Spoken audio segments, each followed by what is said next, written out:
You might think that Lego bricks are indestructible, but that's actually a complete myth. People still believe rumors like this one and a bunch of others. So today, I'll be going over 20 of the most popular myths in Lego, starting with the most brutal way to destroy a Lego brick: melting it. Lego bricks are made from ABS plastic, which means they have a melting point of about 220 degrees Fahrenheit. So you could literally boil a pot of water, put bricks in it, and watch them melt, which you definitely shouldn't do. I also found this video of someone using a lighter on a minifigure, and if boiling water can melt it, a lighter definitely can. But there are other ways to destroy them that are way more common. Certain colors of Lego bricks are actually brittle and break easily. Reddish brown, dark brown, and dark red pieces from the 2010s have a major problem where they just snap in half for no reason. This became such a huge issue that the Lego group had to announce a quality fix for reddish brown pieces specifically. The problem was so widespread that people started avoiding sets with lots of brown pieces because they knew they would eventually break. Bionicle joints are also notorious for breaking. If you collected Bionicle back in the day, you probably have a box full of broken ball joints somewhere. And trans clear pieces crack all the time too, especially if you try to force them together too hard. So if anyone tells you that Lego bricks are indestructible, they're completely wrong. Myth busted. But even if your bricks don't break, they still won't last forever, which leads us to myth number 2, yellowing bricks. UV exposure from sunlight yellows and brittles ABS plastic over time, especially white and light gray bricks. If you leave a white Lego set on a windowsill for a few years, it'll turn yellow and become weaker. The plastic literally degrades from the UV radiation, and once it's yellowed, there's no way to fully reverse it unless you use bleach. There have been entire experiments where people sacrificed Lego bricks to science just to study how UV damage actually works. Some people have tried using hydrogen peroxide treatments to restore yellowed bricks, which does actually work if you soak them for long enough. But the internal damage is still there, even if the yellow color isn't. So the myth that Lego bricks last forever without degrading is completely false. Myth busted. On the topic of colors, a lot of people think Legos use the same color for their gray pieces since the very first ones, but that's also false. In 2004, Lego made a controversial decision to change from light gray and dark gray to light bluish gray and dark bluish gray. Adult fans of Lego absolutely hated this change, and they started calling the new gray Blay because it had a very noticeable blue tint to it. The reason Lego made this change was because the old gray was harder to photograph and looked inconsistent in marketing materials, but AFOLs were so upset about it that there are still debates in the community about whether the change was worth it or not. So are the grays still the same? Definitely not. Myth busted. But gray isn't the only color that's changed. Brown also changed in 2004, from old brown to reddish brown. This was part of a larger color palette update that Lego did to make their pieces more consistent across different production facilities. But the problem was that the formula for reddish brown wasn't as strong as the old brown formula. The new color was more brittle, which is why so many reddish brown pieces from the 2000s break so easily. Lego eventually acknowledged this problem and worked on improving the formula, but by then, millions of brittle brown pieces had already been sold. So not only did we bust another myth, but we got concrete proof for a different myth from earlier. Look at what my boy Sater said. Apparently the subscribe button changes color when you click it, so go try it out.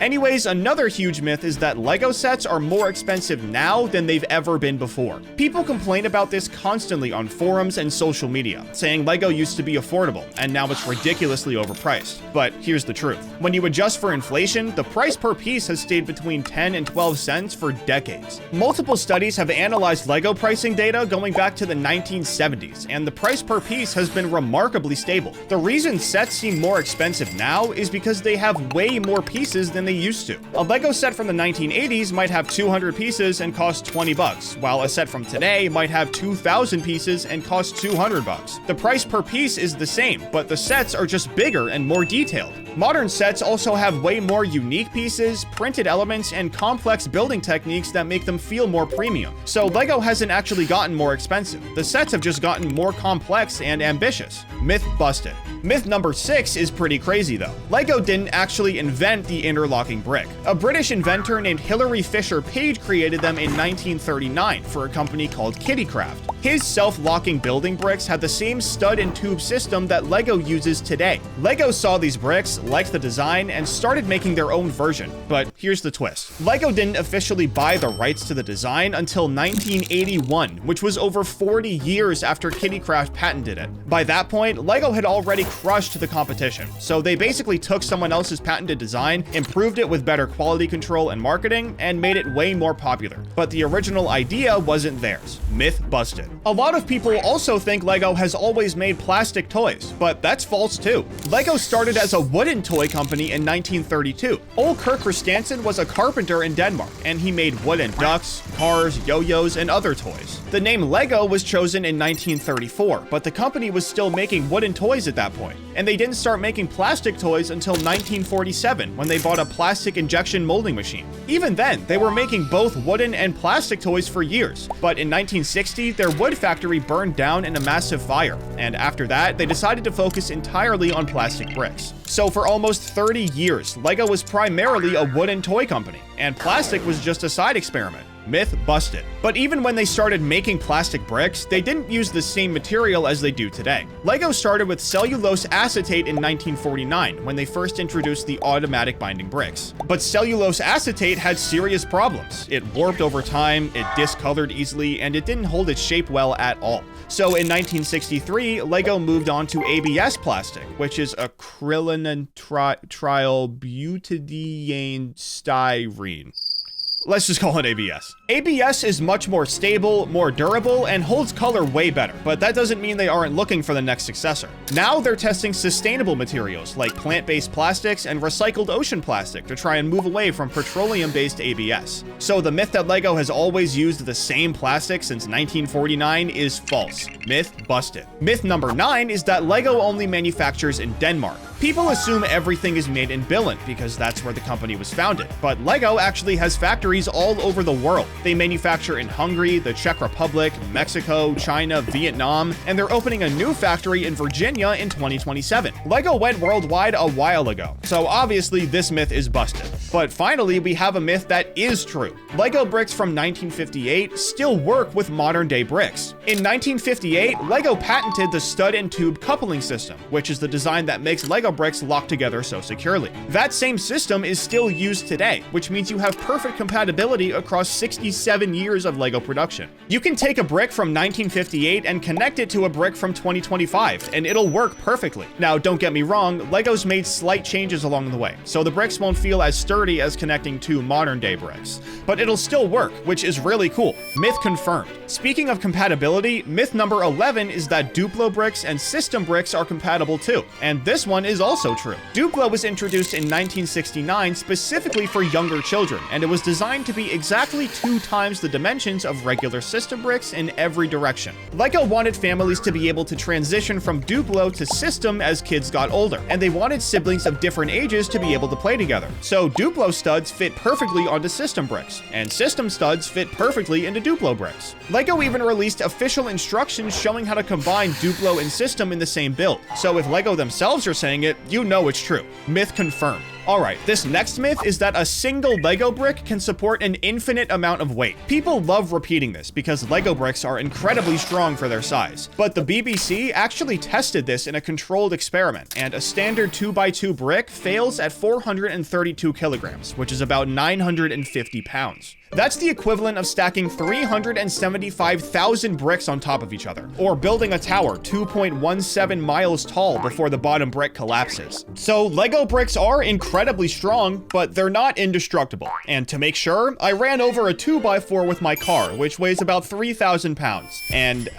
yeah, it definitely did not survive. Myth busted. Myth number 13 is that the UCS Millennium Falcon is the most expensive LEGO set ever released. And for a long time, this was absolutely true. The Millennium Falcon retailed for $850 when it came out in 2017, and it was the most expensive set LEGO had ever released. It held that title for years, and people assumed it would always be the most expensive set. But in 2025, the UCS Death Star was released for $1,000, making it the most expensive LEGO set ever.